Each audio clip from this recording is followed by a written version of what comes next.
Does Trudeau have the full support of his cabinet to stay on as Prime Minister? Yes.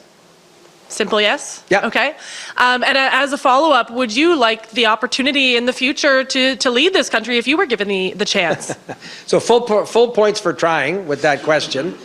If the Prime Minister has the full support of his cabinet, then why would we contemplate what happens after he decides to leave? Liberal backbenchers here in your home province want or have called for Prime Minister Trudeau to step down. What are your thoughts on that? So I've answered that question in other fora as well. I respect the views of my colleagues. The Prime Minister listened carefully when that view was expressed to him. Colleagues did what is the appropriate thing. They, in a caucus meeting, expressed those views directly to the Prime Minister himself. He listened. He, in some cases, responded to specific things that were raised. And he said he would reflect carefully on what he's heard. That's how the process works. That's the way these things are decided. And I'm confident that the government will remain focused on the work that Canadians want us to focus on.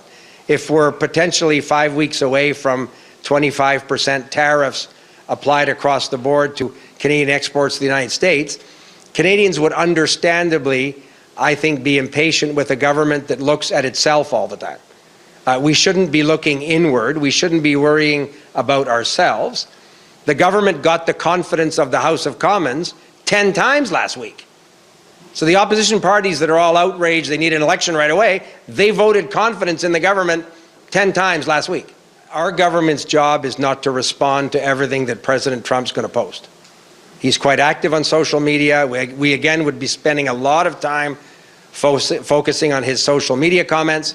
What we're doing is focusing with him, but more importantly with people like Howard Lutnick, who will become the incoming Commerce Secretary responsible for the U.S. Trade Representative function.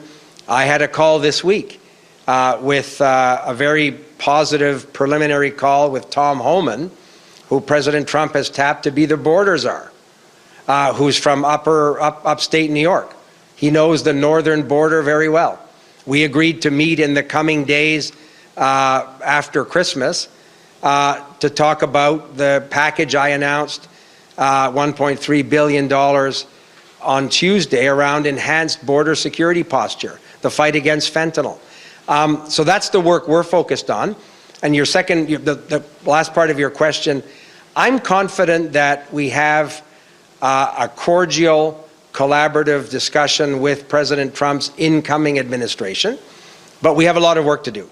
I don't underestimate for a minute the threat that those tariffs would mean to Canadian workers, to the Canadian economy. I also think, and we said this to Mr. Trump at Mar-a-Lago, it would also be negative for American consumers. If he won an election largely on the cost of living in the United States, this may not be the best way to answer that concern in the United States as well. But that's the work we need to continue to do. So far, I'm encouraged. We have an attentive ear. We have a cordial series of counterparts that want to work with us. Can you give us the story on Mark Carney? Is it over now?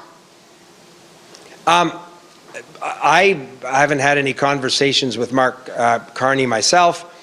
What I did say to a colleague of yours from Brunswick News, I think yesterday, is when the Prime Minister asked me to be the Finance Minister, he told me that I was going to be the Finance Minister in his government until the next election, that I was going to be the Finance Minister to present the next budget, and 2025 will be an election year. So that's the work that I'm doing. And again, I wasn't part of any conversations with Mr. Carney, but Mr. Carney isn't about to become Canada's Finance Minister in the short term.